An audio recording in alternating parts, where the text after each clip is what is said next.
যে যোৱাকালি মোক বিজেপি কৰ্মীসকলে বিজেপি কৰ্মীৰ যিসকল ভিৰণীয়া গুণ্ডাই মোক আক্ৰমণ কৰিলে তাৰ পৰৱৰ্তী সময়ত মুখ্যমন্ত্ৰী ডাঙৰীয়াৰ যিবিলাক কথা বতৰা যিবিলাক এতিয়ালৈকে মানুহে শুনি আছে বুজি আছে আসলতে কথাটো হেতু নহয়। আমি আমাৰ কংগ্ৰেছৰ সভা কৰিছো আহি যেনেকৈ জিলা কংগ্ৰেছলৈ আহিছো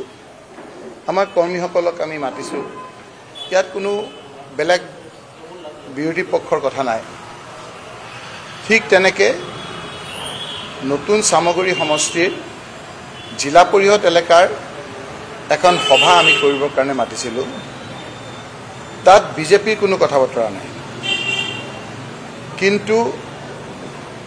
যেহেতু মেট্ৰিক পৰীক্ষা চলি আছে সেয়েহে আমি ৰাজহুৱা স্থান আমি কতো নকৰি কংগ্ৰেছৰ এজন কৰ্মীৰ চোতালত আমি সেই সভাখন কৰিছিলো আৰু সেই সভাখন কৰাৰ পিছতো আমি মাইক ব্যৱহাৰ নকৰি আমি বক্সত কৰিম বুলি আৰু পুলিচকো আমি নিয়ম অনুযায়ী পুলিচ আৰু আমাৰ এডমিনিষ্ট্ৰেশ্যনৰ পৰা পাৰমিশন দিছিল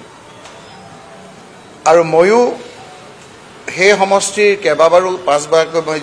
বিধায়ক আছিলো তাৰ প্ৰায় যি প্ৰয়াত মুখ্যমন্ত্ৰী তৰুণ গগৈ ডাঙৰীয়াই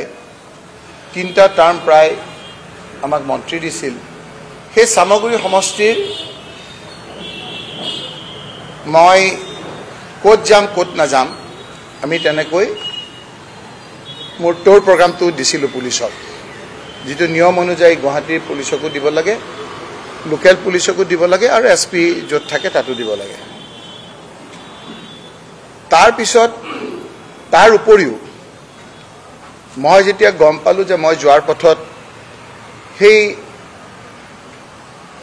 ডকাইত গুচুৰ জেলৰ পৰা ওলোৱা আসামী যেনেকৈ আমাৰ শিৱামণি বৰাকে প্ৰমুখ্য কৰি মহিলা বিধায়িকাকো আক্ৰমণ কৰিছিল আমাৰ গাড়ী ভাঙিছিল তাৰ পিছত পুলিচে কোনো ধৰণৰ ব্যৱস্থা লোৱা নাছিল উপনিৰ্বাচনৰ সময়ত সেই দাগী অপৰাধীকেজনে তাত ঘূৰি ফুৰাৰ কথা আমি গম পালো। গম পোৱাৰ পৰিপ্ৰেক্ষিতত মই নগাঁৱৰ আৰক্ষী অধীক্ষকক ফোন কৰি জনালো যে আমাৰ এখন সভা আছে সেই সভাত মই যাব ওলাইছো কিন্তু বাটত এনেধৰণৰ লোকসকল তাত আছে সমাজবিৰোধী লোকসকল আছে। তেওঁ মোক লগে লগে ক'লে যে মই ওচিক কৈ দিম ওচিয়ে আপোনাৰ লগত যোগাযোগ কৰিব। আমাৰ আৰক্ষী অধীক্ষকগৰাকীয়ে উপনিৰ্বাচনৰ সময়ত বিভিন্ন ধৰণৰ পক্ষপাতিত্বমূলক তেওঁ আচৰণ মই বাৰম্বাৰ কৈ আহিছিলোঁ লিখিতভাৱেও দিছিলোঁ আৰু এই কথাবিলাক জনোৱাৰ কাৰণেই নেকি তেওঁ মোৰ ফোনটো মই এজন MP ভাৰতবৰ্ষৰ ভিতৰতে ৰেকৰ্ড সংখ্যক ভোটত নিৰ্বাচিত কৰিছে মোৰ ফোনটো তেওঁ ব্লক কৰি ৰাখিছে। সেইকাৰণে মই বেলেগ এটা ফোনেৰে তেওঁৰ লগত কথা পাতিলোঁ আৰু কথা পতাৰ পিছত তেওঁ ক'লে যে আপোনাৰ মই ওচিক কৈ দিছোঁ। সেইমতে মই অহাৰ পিছত ওচিক ক'লোঁ ওচিয়ে কৈছে যে আপুনি আহক মই ৰূপহী তিনিআলিত ৰখি আছোঁ তাৰ পৰা আপোনাক মিটিঙলৈ লৈ যাম। একৰ্ডিংলি মই আহিলোঁ আহি পেলাই তেওঁক যেতিয়া নাপালোঁ মই আপোনালোকক এতিয়া মোবাইলত দেখুৱাই দিম তেতিয়া 2:23 নে কিমান হৈছে মই কল ৰেকৰ্ডটো আপোনালোকক দেখুৱাই দিম মিটিঙৰ পিছত। তেওঁ ক'লে যে আপুনি আহক তিনিআলিতে মই ৰৈ আছোঁ। তিনিআলিত আহি যেতিয়া মই দেখা নাই তেওঁক আকৌ ফোন কৰোঁ তেওঁ ক'লে যে মই কলেজৰ ওচৰত আছোঁ। তেতিয়া মই তেওঁক ক'লোঁ যে আপুনি যে কলেজৰ ওচৰত আছে মোৰ ইনফৰমেশ্যন মতেতো মোক আগভেটি ধৰিব খুজিছে যিসকল গভাইত বিজেপিৰ দুষ্কৃতিকাৰী সেইসকলতো তাৰ আগতহে আছে। তেওঁ ক'লে আহক। সেইমতে মই গ'লোঁ যোৱাৰ পিছত আপোনালোকে দেখিলে যে এই লোকসকলে মোক জীৱনতে মাৰিবৰ কাৰণে চেষ্টা কৰিছে।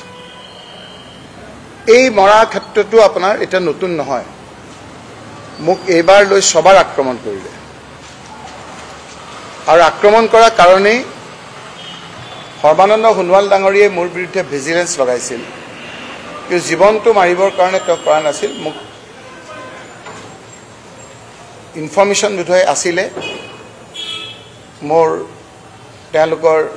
থ্ৰেট পাৰচেপশ্যন থ্ৰেট খবৰ পোৱাৰ কাৰণে তেওঁলোকে মোৰ অন্তত সিকিউৰিটিটো ভালকৈ ৰাখিছিল মোৰ ঘৰত হাউচ গাৰ্ড আছিল মই আজি 23 বছৰ 25 বছৰ কাল বিধায়ক মন্ত্ৰী আৰু এতিয়া সাংসদ হৈ আছো আৰু এটা এস্কৰ্ট আছে ডক্টৰ হিমন্ত বিশ্ব শৰ্মা মুখ্যমন্ত্ৰী হৈ প্ৰথম কামটো কৰিলে যে মোৰ সিকিউৰিটিখিনি উদ্ধাৰ কৰিলে সিকিউৰিটি উদ্ধাৰ কৰাৰ সময়খিনিত মোক চাৰিবাৰকৈ আক্ৰমণ কৰিলে যোৱা উপনিৰ্বাচনত উপৰ্যুপৰি মোৰ ওপৰত আৰু আমাৰ প্ৰায় 7-8 গৰাকী বিধায়ক বিধায়িকাৰ ওপৰত আক্ৰমণ হোৱাৰ পাছত আমি যেতিয়া অভিযোগ দিছিলোঁ গাড়ী ভাঙি চুৰমাৰ কৰিছিল সেই সময়ত নগাঁও আৰক্ষী অধীক্ষক গৰাকীয়ে কৈছিল যে হেতু বেলেবল অফেন্স আপোনালোকেও দেখিছে আপোনালোকৰ প্ৰেছও দিছে কোনে মাৰিছে মুখ ঢাকি কোনে কি কৰিছে সকলোবিলাক স্পষ্টকৈ ওলাইছে এতিয়া আপোনালোকক মই ক'ব বিচাৰিছো যে আপোনালোকৰ যেটো কৈ আছে যে মুখত খোলা কাপোৰ বান্ধা দুষ্কৃতিকাৰী এই গোটেই কথাটো পুলিচৰ ছত্ৰছায়া মাননীয় মুখ্যমন্ত্ৰী ডাঙৰীয়া ডাইৰেক্টলি জড়িত মই এইকাৰণে আপোনালোকক কৈছো যে এজন নিৰপেক্ষ সিটিং জাজে দি পেলাই যদি তদন্ত কৰে ওলাই যাব যে এসপি ডাঙৰীয়াৰ লগত সেই সময়খিনিত কোনে ফোন কৰি আছে ওসি যিজন হৈছে তাত ওসি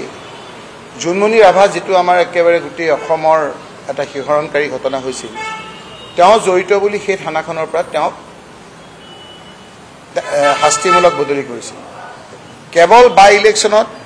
ৰেগিং টেগিং কৰিলে তেওঁ সহায় কৰাৰ কাৰণে আৰু বিভিন্ন ধৰণেৰে তেওঁ এনে ধৰণৰ অপকৰ্মৰ লগত জড়িত কৰাৰ কাৰণে তেখেতক তাত আনিছিল তেওঁই কালি ধাৰাবাহিকভাৱে মই ক'ত আছো কি নাই মই যদি কালি এসপি আৰু ওসিক যদি ফোন কৰি মই কেনে যাম ক'ত যাম যদি নকলো হেতেন কালি এই ঘটনাটো নহ'লে তেওঁলোকে গোটেই কথাখিনি এই লোকক কৈ কেনেকৈ কি কৰিব লাগে বাকিখিনি খালি ভাওহে লৈছে আসল কিন্তু তেওঁলোকে গোটেই কথাটো পৰিকল্পনা কৰিছে এই ক্ষেত্ৰত কোন বিধায়ক কাৰ লগত ফোন কৰি আছে গোটেই কথাখিনি যদি এবাৰ আপোনালোকে তদন্ত হয় এই কথাখিনি ওলাই পৰিব আৰু তদন্তৰ প্ৰয়োজন নাই কালি স্পষ্টকৈ আজি আপোনালোকে দেখিছে যে মই যিবিলাক কথা মুখৰে নকওঁ তথাপি আপোনালোকে দেখিছে যে মুখ্যমন্ত্ৰী ডাঙৰীয়াই কৈ থাকে সঘনাই যে মিয়াৰ ভূত নালাগে মই ইলেকশ্যনৰ সময়ত মিয়াক গৈ কৈ দিম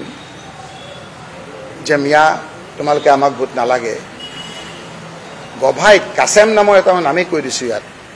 জেলৰ পৰা ওলাইছে কেইদিনমানৰ আগত বাকীকেইটা ড্ৰাগছৰ আৰু বিভিন্ন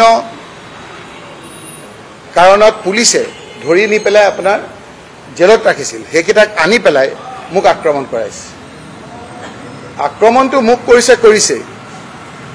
এই মিয়া বুলি কৈ থকা মানুহ যিসকলক কৈছিলে কাছেম নামৰ সেই গভাইত ডকাইতজনৰ হতুৱাই জিতুমণি বৰা মোৰ দেহৰক্ষী আছিল আপোনালোকে মই তেতিয়া দেখা নাছিলোঁ আপোনালোকে দেখিছে যে দৌৰাই তেওঁক মাৰিছে আজি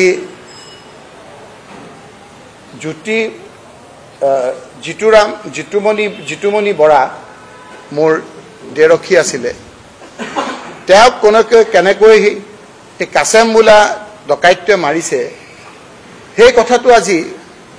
আৰক্ষী মহলত কিন্তু টুলপাৰ লগাইছে এজন সহজ সৰল কাৰ্বি চন্দ্ৰ সিং ফাংচু মোৰ দেহৰক্ষী মই পিছতহে দেখিছোঁ যে দৌৰাই এই বাকী যিসকল আপোনাৰ গভাইত ডকাইত আছিলে সেই লোকসকলে দৌৰাই মাৰিছে অসম আৰক্ষীৰ এটা গৌৰৱময় ইতিহাস আছে